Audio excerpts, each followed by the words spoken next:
सुख सागर 10वां अध्याय चौथा स्कंद। इस अध्याय में आज हम पढ़ेंगे भक्त ध्रुव की तपस्या से प्रसन्न होकर भगवान द्वारा दर्शन एवं वरदान देना। लेकिन उससे पहले हम आपसे एक गुजारिश करते हैं कि इस अध्याय को हमने सुंदर सुसज्जित चित्रों से नहीं बनाया है, बल्कि हमारा उद्देश्य कुछ और है। आपको सिर्फ इतना करना है कि आपको ईयरफोन लेना है, उसे मोबाइल फ़ोन से कनेक्ट कर कर अपने कानों में लगाना है, क्योंकि हम चाहते हैं कि आप इस वीडियो को आँखों से नहीं बल्कि मन की आँखों से देखें, जिससे इस सुख सागर के अध्याय को सुनने में आनंद मिलेगा।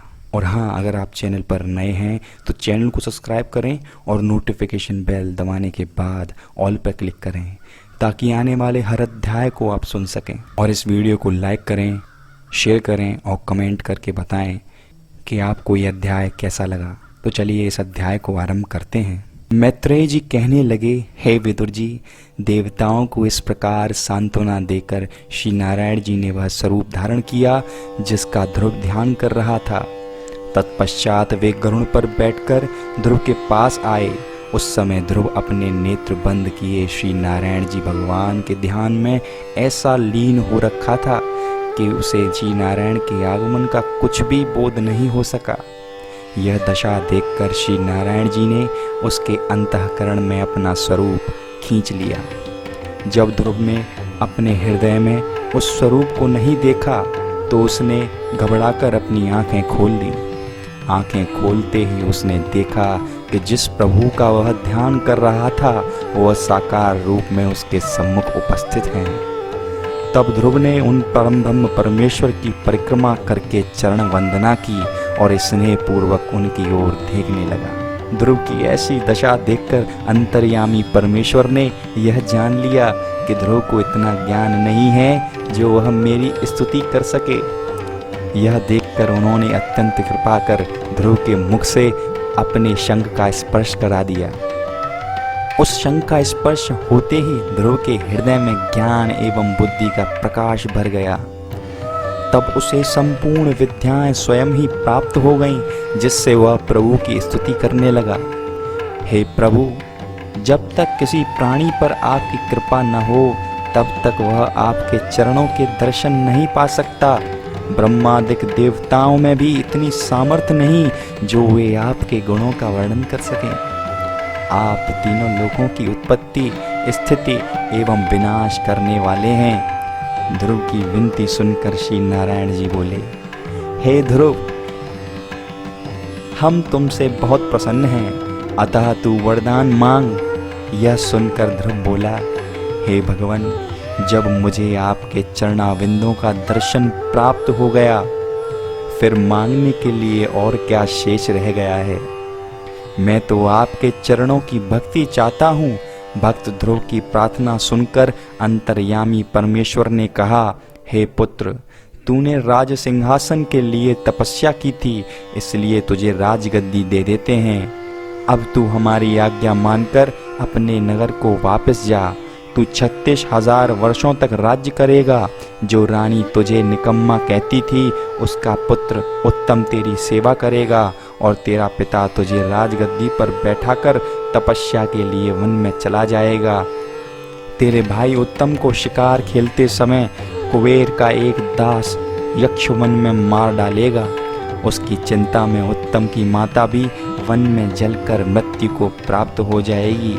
जब तू शरीर त्याग करेगा उस समय हम तुझे रहने के लिए ब्रह्मलोक से ऊंचे ध्रुवलोक में स्थान देंगे, जिस स्थान को आज आप लोग ध्रुव तारा देखने के लिए अपनी आंखों को उस स्थान को ढूंढने में व्यतीत करते होंगे।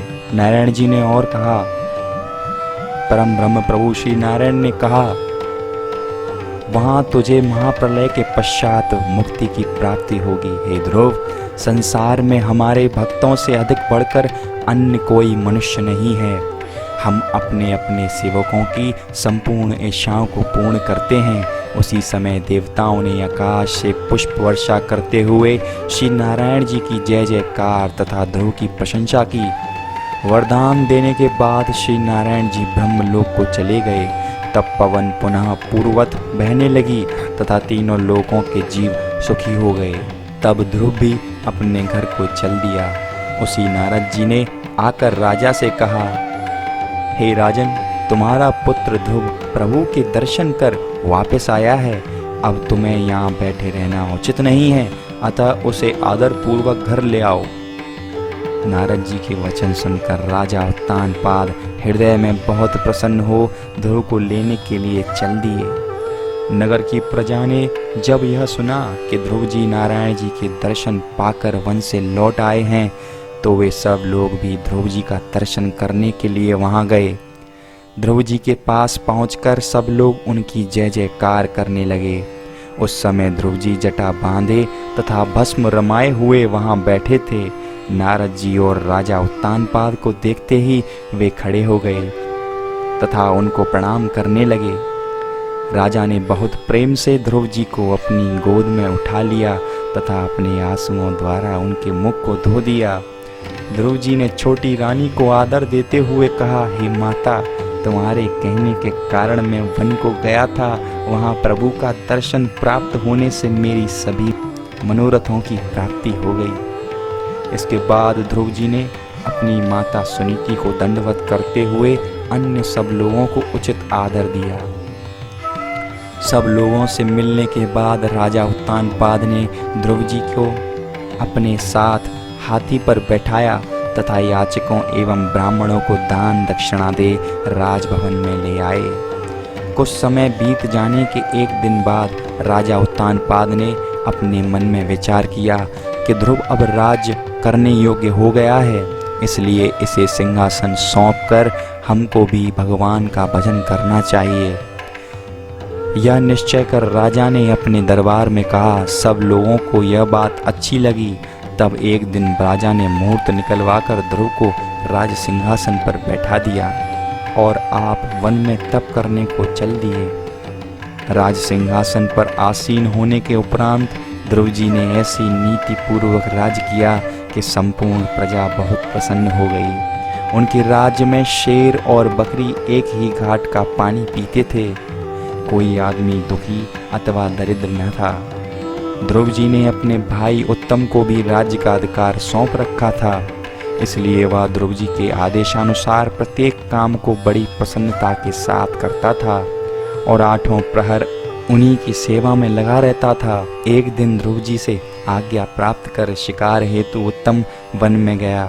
वहाँ अपने घोड़ों द्वारा एक मृग का पीछा करते हुए वह कुबेर के विहार स्थल पर पहुंचा। उत्तम के साथियों ने जब उस स्थान को मलमूत्र से गंदा कर दिया, उस समय कुबेर के सेवकों ने उत्तम से कहा, तुम सांसारिक व्यक्ति हो, अतः देवलोक में क्यों आए? क्या तुम नहीं जानते हो कि यह स्थान कोषाध्यक्ष श्री कुबेर जी का विहार करने का स्थान है?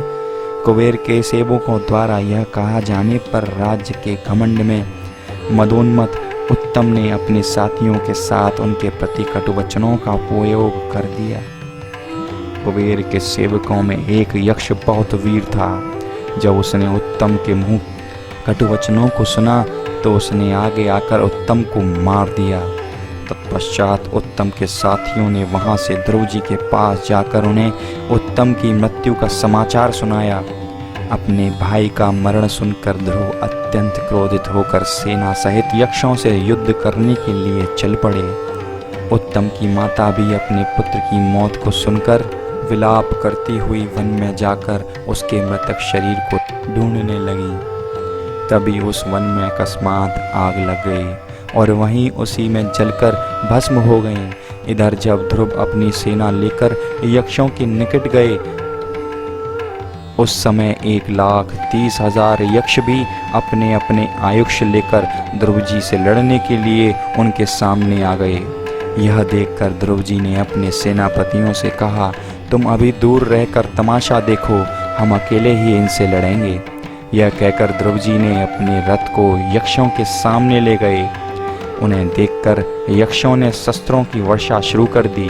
ध्रुव जी ने उनके सब प्रहारों को निष्फल करके अपने ऐसे तेज बाण छोड़े कि उसमें से अधिकतर यक्ष घायल हो गए और बहुत से मर गए। इस प्रकार ध्रुव जी ने उन पर विजय प्राप्त कर ली। यक्षों की यह दशा देखकर एक यक्ष ने कुबेर के पास जाकर सब समाचार सुनाया।